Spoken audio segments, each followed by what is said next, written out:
Hey you, and welcome. My name is Mike, and in this solo video, we're gonna do something new, something a little bit different.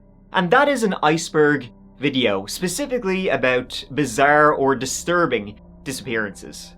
I came across this one by Reddit user Old Thrace, and it really caught my eye and kind of inspired me, so shouts out to that person. I had my own list of really strange and creepy disappearances that I wanted to talk about, so why not do it in iceberg form? Some of them you may have heard of, some of them you definitely won't have heard of. This video will probably be a little bit longer, so you know what, let's just dive straight in. Let's give it a go.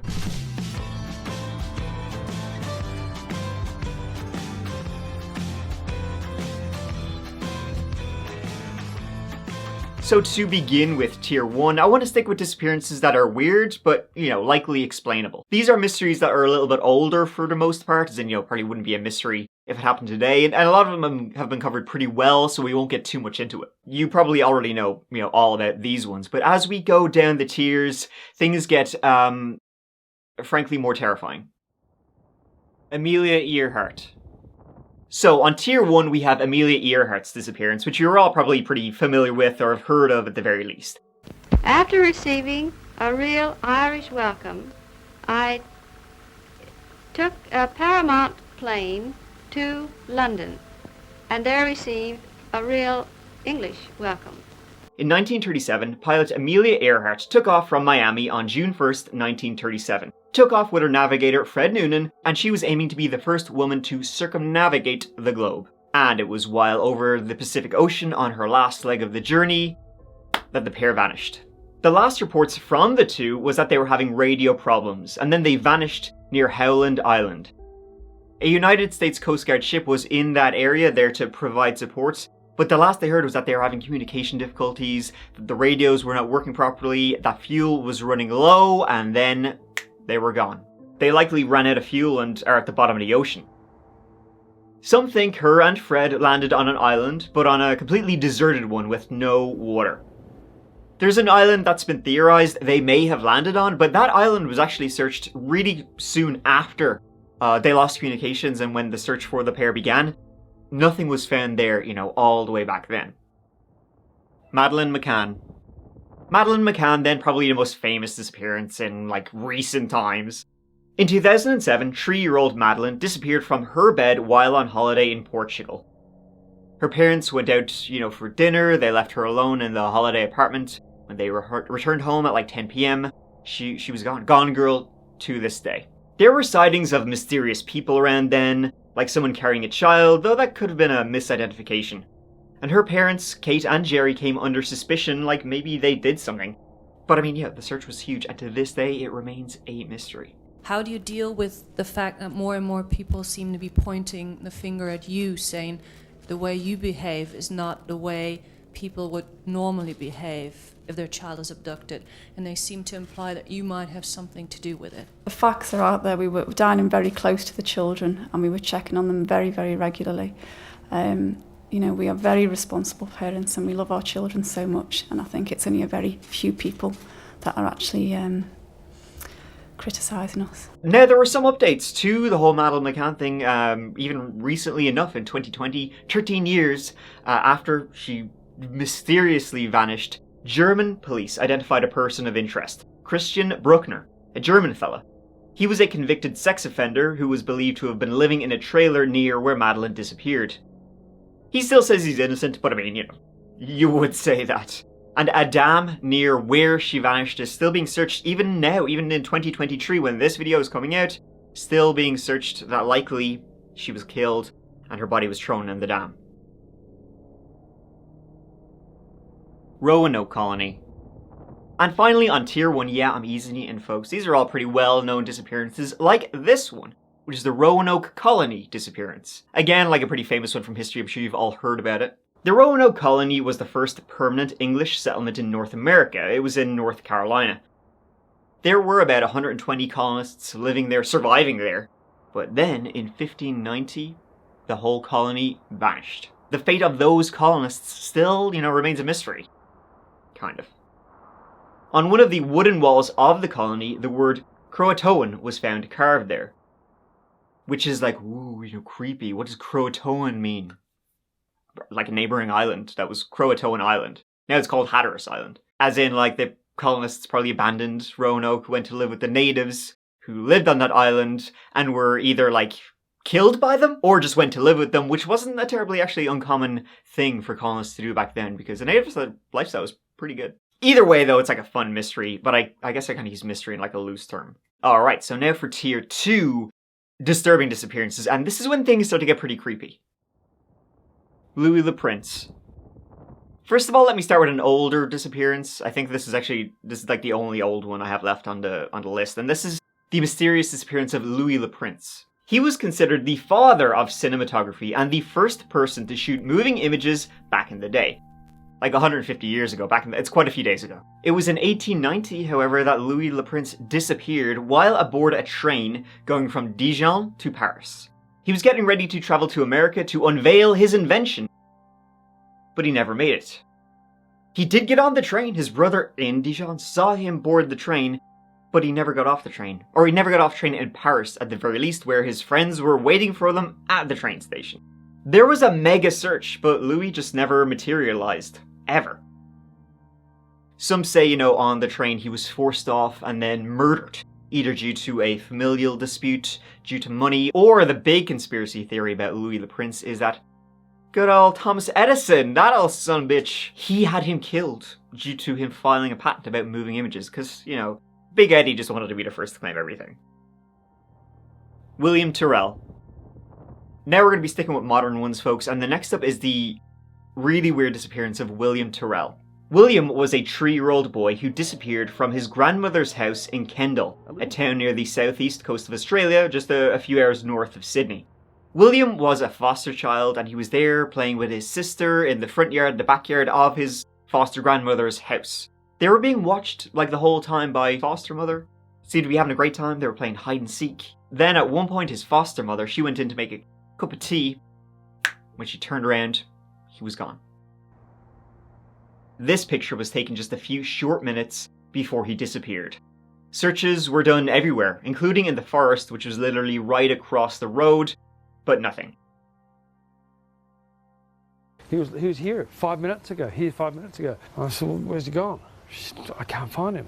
So I then, I won't run for the purposes. Yeah, right? we won't be keep up. But I started to go down here. I was calling his name. I did 90 minutes in this area. Yeah, I understand that. I'm not going to take you through the 90 minutes, but I went down, went underneath their house, went around their house. Did you notice anyone else around?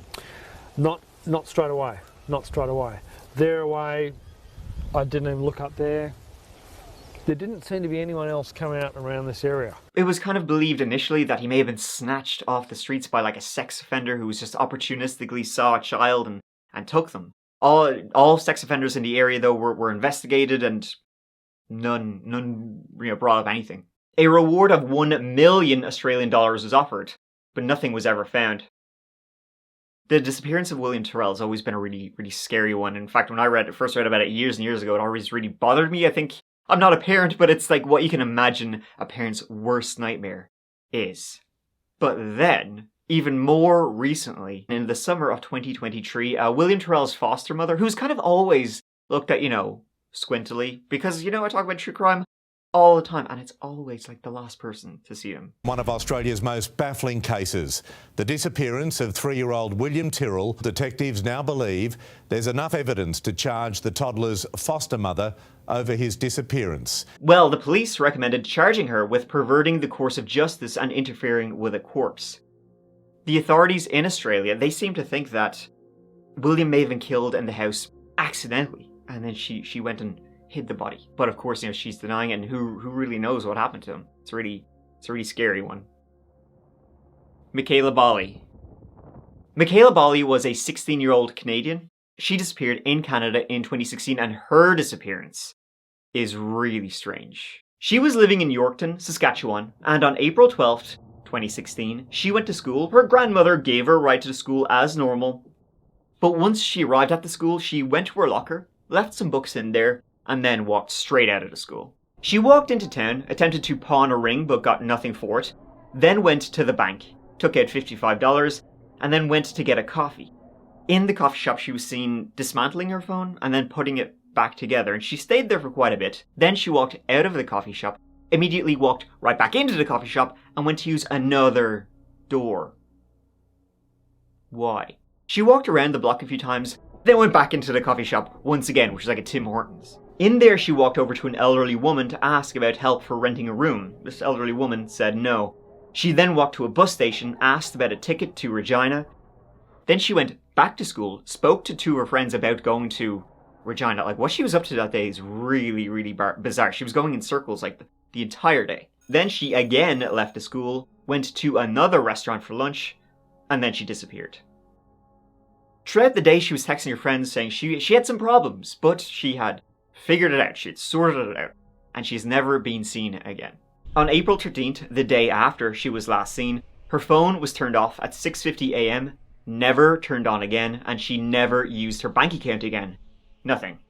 Something, maybe she ran away, right? That she was talking about the going to Regina as like a red herring to lead people in that direction because she knew people would come looking for her. But if she ran away, she never touched her bank account again. Others think she was trafficked, that Michaela met somebody online who took her away. It's a really weird one. And speaking of really weird, now let's move on to tier 3.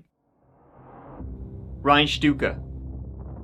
20-year-old Ryan Stuka was last seen leaving a house party in February 2018. This was in Sun Peaks, Canada, like a mountain resort type deal. He'd been there for about 2 months, snowboarding. Now this is going to sound really weird, but it's near the city of Kamloops, which is British Columbia. And, I was looking at this one before, and there's a startling number of disappearances in that area. There's even something called the Kamloops Triangle, like the Bermuda Triangle. There have been some really strange events in that part of the world. Really weird stuff, probably a subject for a future video, but let's talk about Ryan. He was last seen leaving a party at 2 a.m. on Saturday, February 18th, and he was making the 5-minute walk to his home.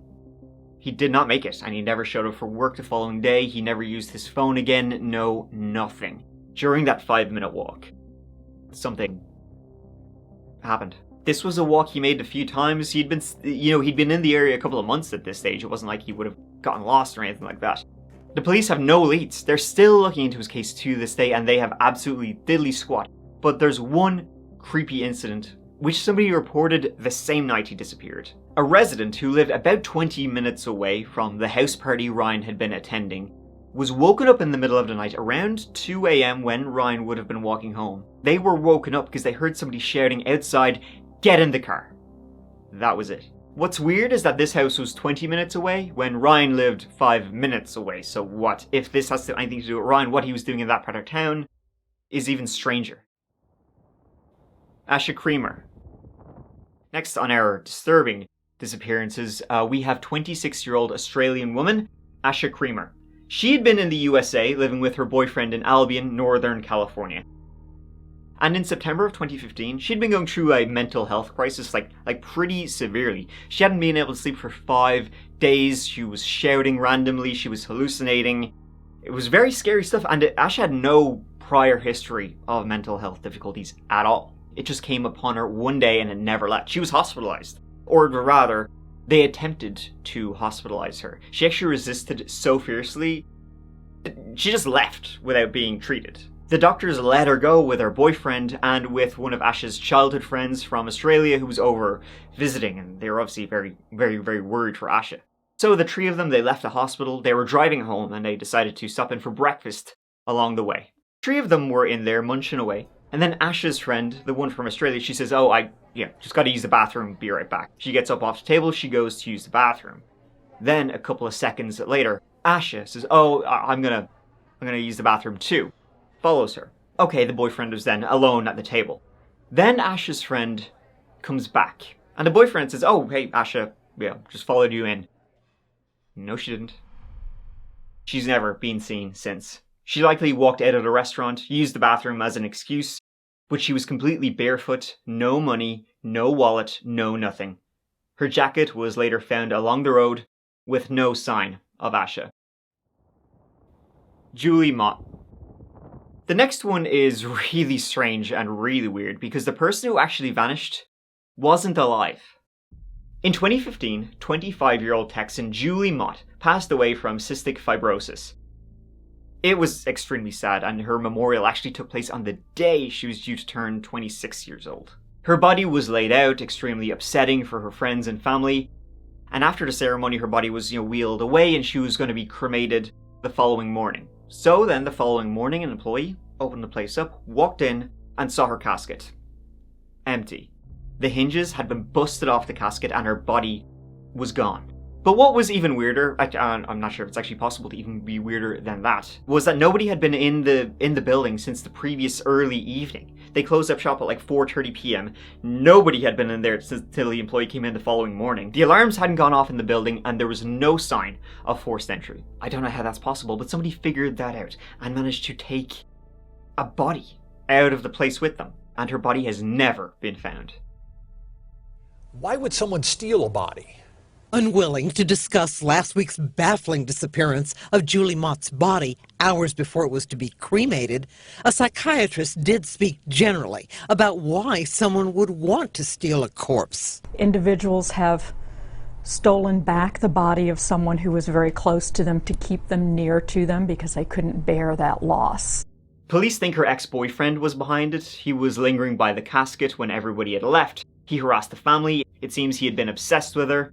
A person of interest in Mott's disappearance, although Wilburn says he left and never went back on the property. There had been times that I would just drive by the funeral home. We did have a really special relationship.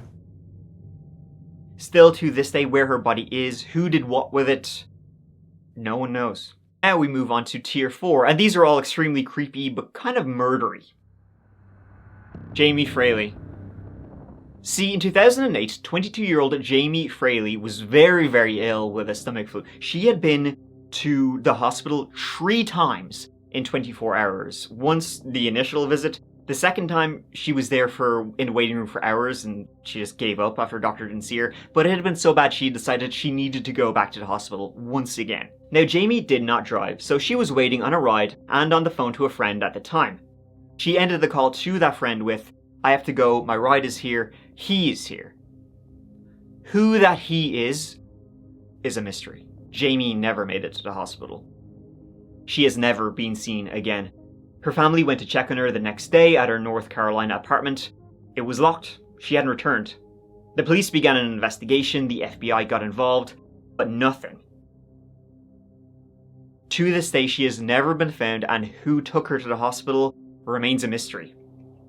Maybe. Soon, suspicion fell on Ricky Simmons Sr., who was her fiancé's father. And her fiancé's father, he actually lived in the same building as Jamie. Her fiancé, by the way, was in prison at the time. People became very suspicious of her soon-to-be father-in-law. He also had a record. About 20 years before, he had been imprisoned for strangling his girlfriend to death. The police were heavy into Ricky Simmons Sr. until, get this, Ricky Simmons Sr. died in the most unusual of ways. 2 months after Jamie vanished, a former girlfriend of Ricky's, who had filed an order of protection against him because he was no good, she was in her car one day. She noticed a weird smell coming from her car. She was thinking, what the heck, there was a rat dying here or something. So she got out and she popped the trunk of the car. And there she saw lying Ricky Simmons Sr., dead. She freaked out, as you can imagine, called the cops. The police theorized that a week before, he had stolen a set of her car keys, had let himself into her car trunk, and was hiding there waiting to ambush her. But that weekend just happened to be particularly hot. So while he was hiding in her car trunk, he died of heat stroke. And what happened to Jamie Fraley likely died with him. Georgina Garsala. In 2018, Georgina Garsala, 30 years of age, disappeared in the town of Worthing, England. Now, she was a very smart person, high achiever, but she had struggled with mental health issues and with addiction. She was living with her mother at the time, and she left her mom's house at around 9:30 a.m. on Wednesday, March 7th, 2018. She had some problems with her phone, so she was going to go into town and see if she could get that fixed. Then she was going to go to a job centre to apply about work, and after that then in the afternoon she was due to meet her dad. She made it to a food and wine shop to ask about her phone, but the guy in there told her go to a phone store, but she did not make it anywhere after that. Her phone was last used at around 3 p.m.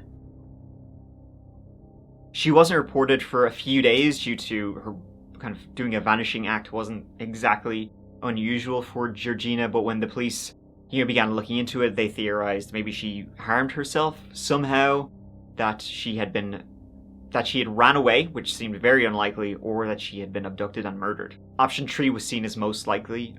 She wouldn't run away anywhere. She had kids that she adored.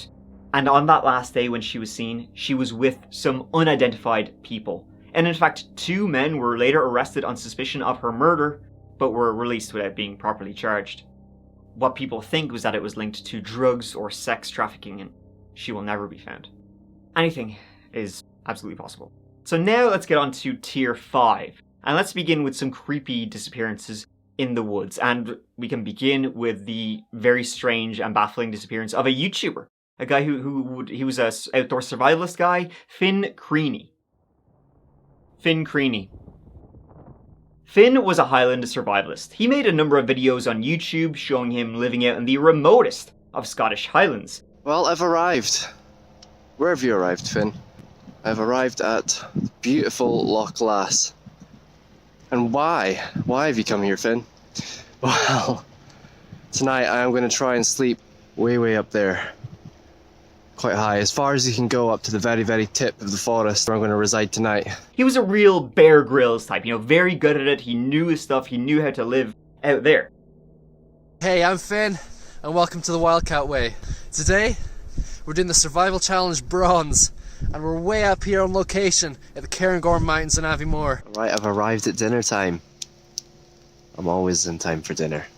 But one day he went out into that wilderness and he never came back. And he had a lot of reasons to come back. I'm going to spend some time sawing into this, getting some shreds so that when I kindle a flame, the shreds will catch. They'll be drier, they'll catch easier, and we'll hopefully get more luck with the fire. He was last seen at 12:15 p.m. on Friday, March 25th, 2022, dropped off at Loch Naver, a lake in the very far north of Scotland. He was going to go hiking there. It was a warm weekend, unseasonably so. He went off into the wilds very often by himself, and this was thought to be no different. We have nailed all of our elements today. January, Scotland, winter camp. I've had a blast, and I'll see you again next time.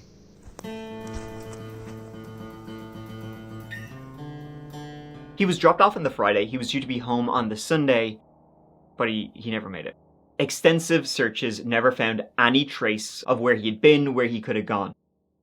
Now, this place was so remote, there was no phone signal there, so his phone couldn't be tracked. They just checking the approximate location of where he could have been and what could have happened to him. He just vanished. The search lasted for a month, no signs.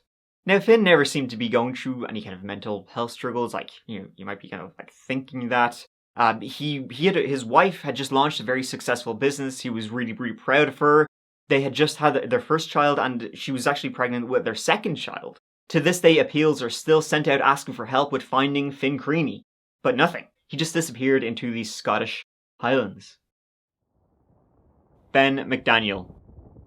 Now we have Ben McDaniel, and if you're feeling claustrophobic, you won't like this one at all, because I don't really like it that much either. This one makes me feel unwell. It scares the heck out of me. Ben McDaniel was 30 years old, and he was last seen going for a dive in an underwater cave. He never returned. He was mad into scuba diving. He was very good at it. He was very trained in it. And see, when his marriage ended, his construction business failed, and his brother died. Like, that all happened in a very short amount of time for Ben McDaniel. It's like one after the other. Like, come on, man. See, after that happened, he said, you know what? I'm taking some time. He went down to his parents' beach house in Florida and said, you know what? I'm taking some time off life. But he loved scuba diving, specifically cave diving. He was even thinking about starting up his own diving business, so he would often go to Vortex Spring, about an hour from his parents' house. On August 18th, 2010, he went to Vortex Spring. He actually went cave diving in Vortex Spring twice. That day it was on the second dive. At 7:30 p.m. he went down, and he never came back up again. Police were called when folk from a nearby dive store saw his car still parked near the cave, and they realised he hadn't come back. He likely got trapped, turned around, stuck in that cave there, and he never made it out. Some of the parts of that underwater diving cave, they're only like 10 inches, 25 centimeters across. Like, to get through, you have to take off your tank and then like contort your real claustrophobic. No. Other cave divers went in there to look for him, but they never found anything. A reward of 30 grand was offered to anyone who could find him, but that offer was actually removed in case anybody else died in that dark cave. Now this sign is up just outside that underwater cave. Beside is a gate, and you can only get into the cave if you show your diving qualifications to a nearby diver's store who hold the key. And finally in Tier 5 is something weird, because it's not a missing person, it's a place. Mount Nyangani. Mount Nyangani lies in eastern Zimbabwe, their highest mountain, and it is a history of swallowing people up, never to be seen again. Now in local tradition, it's a place of spirituality, a place where like weird things happen, inhabited by like, mysterious beings and all that kind of stuff. It's almost like, the Bermuda Triangle in its sort of effect, it's like electronic devices don't work there, compasses reportedly don't work there, there's like this fog which, suddenly comes in and you get absolutely lost and trapped in. Some people said, they've said that the fog follows you as you walk. Numerous people have disappeared without a trace there. And it's said if you don't get permission from the local elders before making the trip, you ain't gonna make it at all. Some people wander off, they get captured by the fog and are never seen again. One of the weirdest stories is from the 1980s, when a government official went for a hike on the mountainside, and he got lost. People couldn't find him, there were searches, nothing. People were looking everywhere for him. When he was finally found, after being missing for 4 days, it was even weirder because it was like he hadn't been missing for 4 days. It was like he'd been missing for 4 hours. He was not tired. He was not dehydrated. He was not hungry. In fact, when they said, "You've been missing for 4 days, he was like shocked. He couldn't believe it. The likely explanation for what actually happens on the mountain is, it's a place where a really thick, heavy fog comes in very, very swiftly and you fall to your death or something like that. You get lost, you get trapped. There's a million different things. I mean, this is a big, huge mountain in Zimbabwe. There's a lot that can go wrong there, but I probably wouldn't. It's creepy. Now it's time for Tier 6, and this is the really weird time. Lee Ochi. Lee Ochi was 13 years of age in 1992, and on August 27th of that year, she was home alone. Her mother was off to work that morning, and she was 13, so she kind of like thought, you're old enough to be left alone now, even though a Hurricane Andrew, was actually swiftly approaching their little quaint town in Mississippi. She wouldn't be alone though in a house for too long. That afternoon she was due to go to an open house at a school that she would now be attending, and her grandmother was supposed to take her there. So her mom left that morning, regular old morning, and about an hour later, which is approximately 9 a.m, she called back to the house, to Lee, because to talk about the storm that was swiftly approaching the town. Lee did not answer the phone. So her mother then, Vicky was her name, she became worried. Again, first time leaving her in the house by herself. So she left work. The home was only like 2 kilometers, about 1.5 miles down the road. So she just wanted to go and check at her. So she arrived. She saw the garage door was open and the lights were on. She then started walking into the house and she saw blood smeared along the walls. Blood was pooling in Lee's room, in the carpet, and Lee was nowhere to be found. Police were called immediately. Blood was found in the bathroom, like someone had tried to clean up, and some of Lee's clothing was missing, including a sleeping bag, and Lee's bloody nightgown was found in the clothing hamper. It gives us a feeling that there was a act of violence there.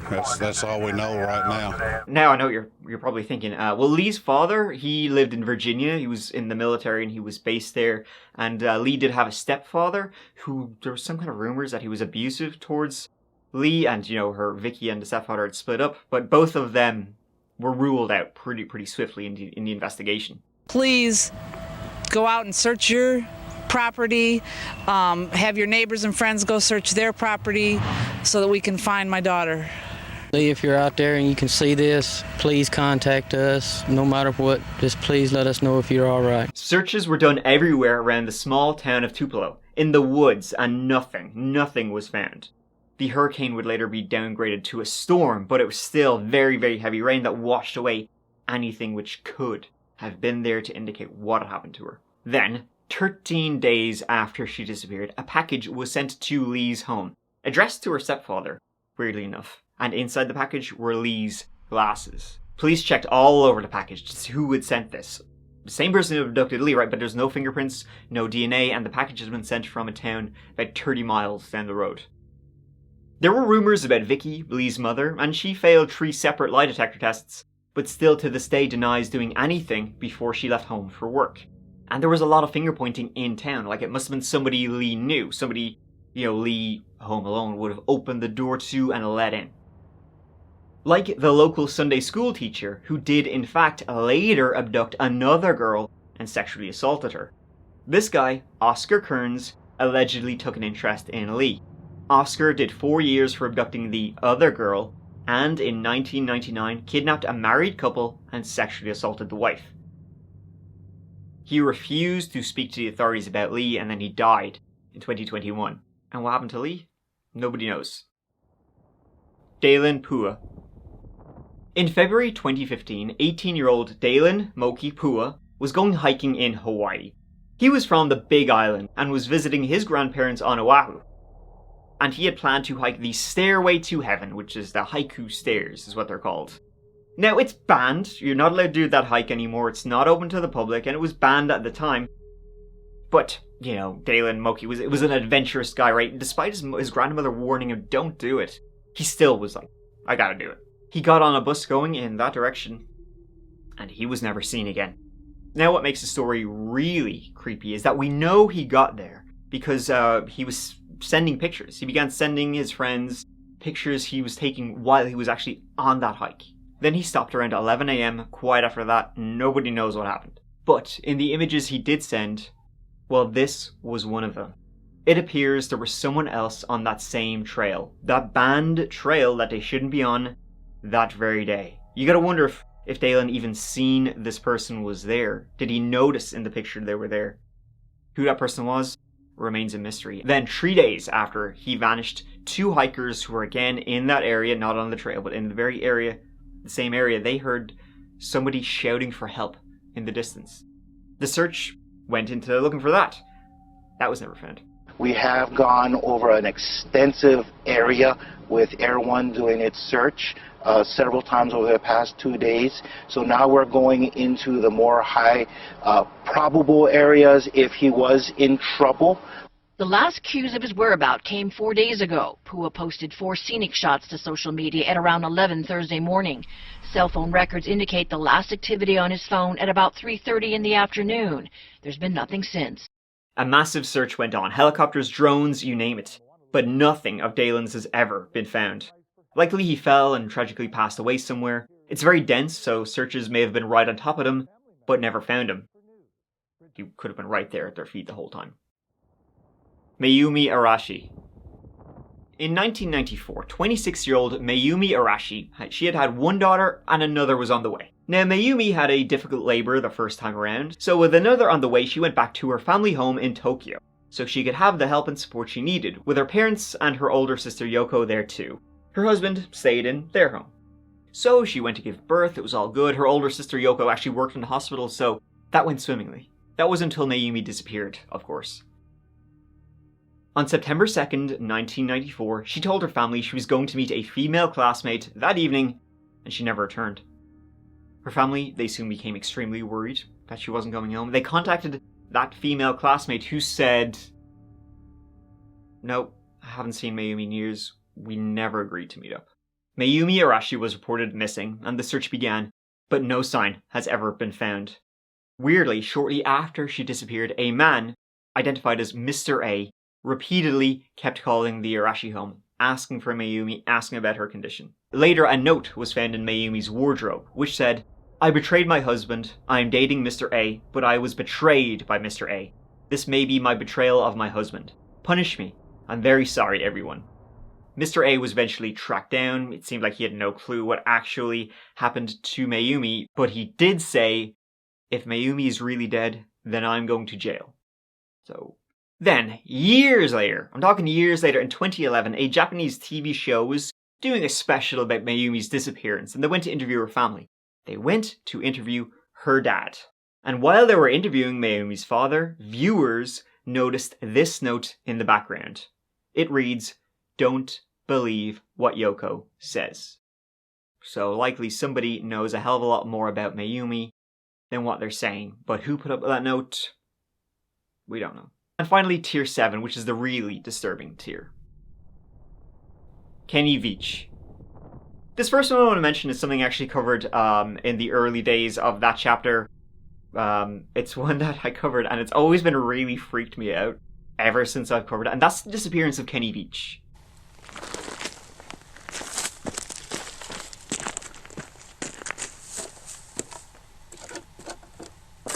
Well, here I am on my hike up here in the mountains north of Las Vegas. This is a canyon I just walked up in. Now you can't tell, but my truck is way out there by the mountains at the very, very end of this valley. It's kind of like a big canyon. On the other side of these mountains, I'll show you in a second, is the bombing range, the Nellis Air Force bombing range. They do a lot of practice stuff out there.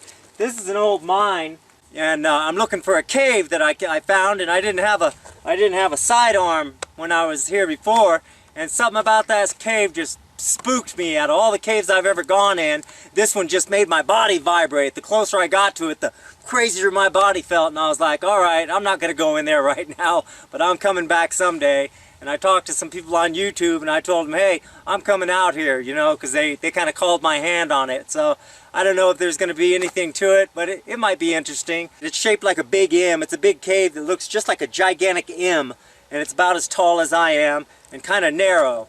And Kenny Veach went online as Snakebit McGee. He lived in Las Vegas and he hiked in the desert all the time.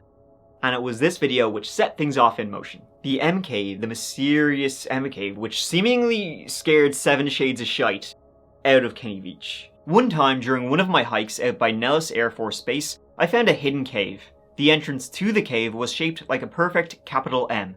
I always enter every cave I find, but as I began to enter this particular cave, my whole body began to vibrate. The closer I got to the cave entrance, the worse the vibrating became. Suddenly I became very scared and hightailed it out of there. That was one of the strangest things that ever happened to me. I have been in more caves than I can count. I play with rattlesnakes for fun, but this one particular cave was beyond anything I had ever encountered. Someday I will go back, and I will bring a weapon with me. However, R. Kenny went back many times to try and find the M Cave, but never could never find it, kept on trying to find it.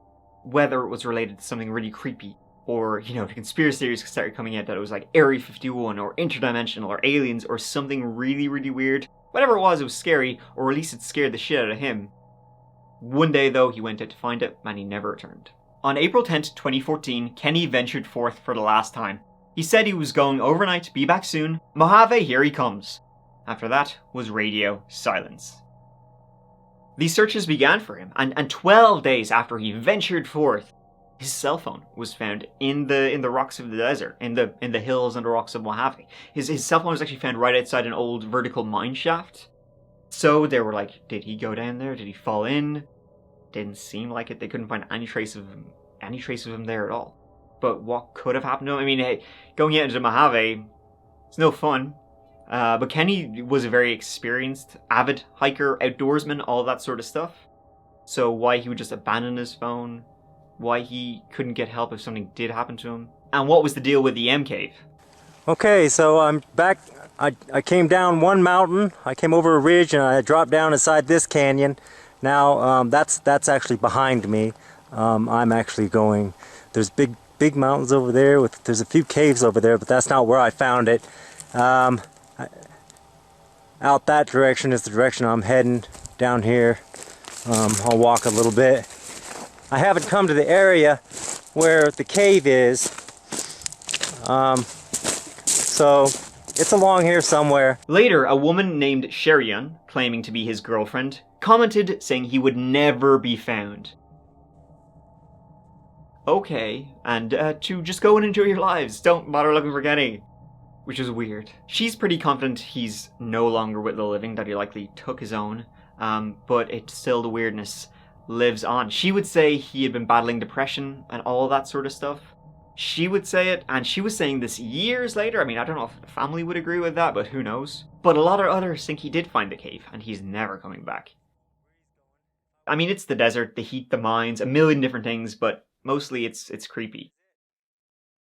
Did he find the cave, Area 51? Aliens? Or did he simply just go out there, break a leg, get bitten by a snake like his namesake, and his bones are out there getting bleached under the hot sun? Who knows? That's a really weird one, and it always stuck with me.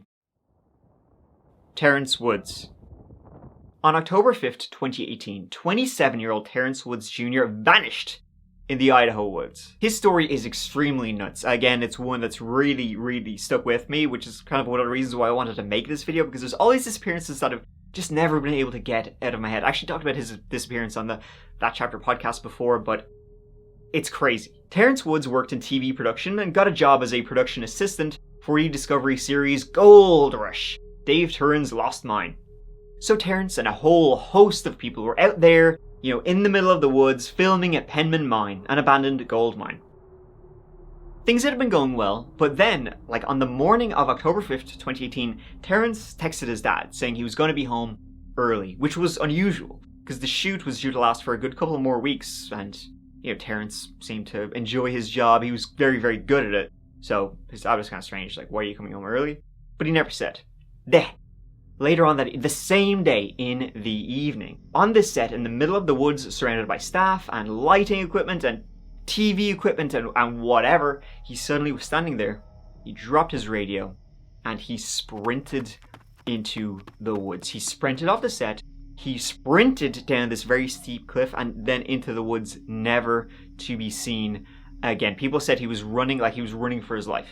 Others actually tried to follow him to see what was going on, but they couldn't keep up with him in this terrain. How he managed to do this was insane. How he managed to do it without falling, breaking a leg was crazy. The search for him lasted 6 days. Helicopters, dogs, you name it, and nothing. He vanished. During the investigation, some people say he had been going through some mental health stuff at the time, and that the production company was known as extremely toxic. But others would say no, he never had no history at all of mental health issues whatsoever. He was very good at his job. He always excelled in his job, and he was the type of person who would, even if the job was shit and he didn't get on with people, he would still stick it out. He would stick it out to the end. Obviously, this was different because he had texted his dad saying he was going to be coming home early, but I mean, to just drop everything and take off into the woods is absolutely creepy and bizarre. Connie Johnson. And finally, here's one more, because the very same day Terrence Woods vanished, another woman disappeared not too far away. 76-year-old Connie Johnson was camping near Big Fog Mountain. She was there with her dog Ace and a couple of other hunters. She was staying off at the camp cooking, there with her dog, while the 2 other hunters she was with were going to go off into the woods, and they'd be returning then the following day. So then, following day, that morning, one of the hunters, and they have a radio to communicate with Connie back at camp. On the radio he gets a call, from Connie, but the signal is so weak he can't really make out what she's saying. It's very garbled. So they head back to make sure everything's okay. They get back to the camp, and it's deserted. Their stuff is all still there. The camp is exactly like they left it, only there is no sign of Connie. There is no sign of the dog Ace. Connie was an experienced outdoors woman. She had been a park ranger before retiring, and then she just suddenly disappeared. Searches were done, infrared, helicopters, and nothing. And what was she trying to say on the radio? Was she calling for help? Terrence Woods and Connie Johnson, both missing since Friday. Now, these cases are having many questions unanswered, and so this just doesn't add up. 1 month later, the dog Ace shows up, but that was it. Connie has never been found.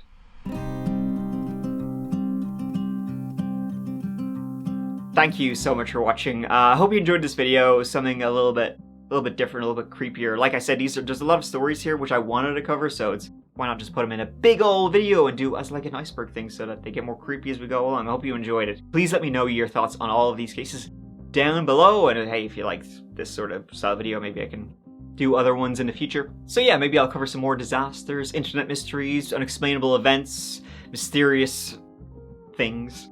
But yeah, here, let me know if that sounds good to you. But yeah, here, before I leave, please check out the That Chapter Patreon for $2 a month. You get a whole list of exclusive videos, early access to all videos, Discord, live streams, all that sort of thing. And check out the That Chapter podcast for a whole heap of podcast exclusive stories there. But yeah, listen, that'll wrap this one up. Thank you so much for watching, and listen, I'll see you real soon in the next whole video, a couple of days, so look forward to that. Until then, please take care of each other, please take care of yourselves, because I love you. Mike out.